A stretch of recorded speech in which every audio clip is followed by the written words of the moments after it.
Tanidingmi? Keling. Kevring. Voy. Sinfdoshimiz 4-partada o'tirardi. Haydi. Bo'ladi. Ha, buni chet elga ishlagani ketdi deyshudi-yu. Shu yer bo'lsa kerak-da.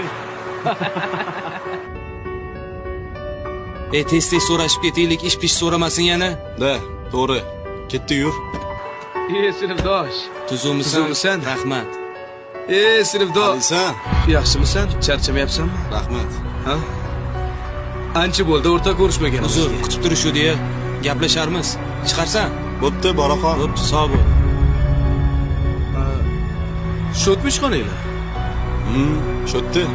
Zo'r ekan. Ish shotdami? Ha, bugundan ishga tushdim. Sizlarni ko'rib qolganim yaxshi bo'ldi. Bu ish bo'lsa, Bo'pti, o'rtoq. Bizning strechalar bor edi. Mana ish haqi. Ko'rishamiz. O'zing ehtiyot qil. menga qara, Mamit xo'jayinlarini taniysanmi? Ha, taniyman. Meni sinfdoshlarimniki ekan. 10 yil bo'ldi ko'rmaganimga. Meni kiyimlaring ukam menga berib tur. Voy, aka, ishim qolib ketdi. Ishim. Pulingni beraman. O'rtoqlarimga surpriz qilmoqchiman.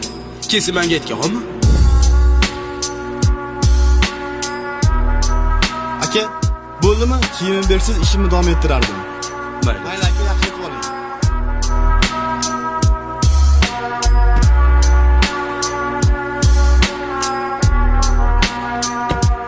Ba'zida haqiqiy do'stlarni ajratib olish uchun omadsiz rolini ham o'ynab turish kerak ekan.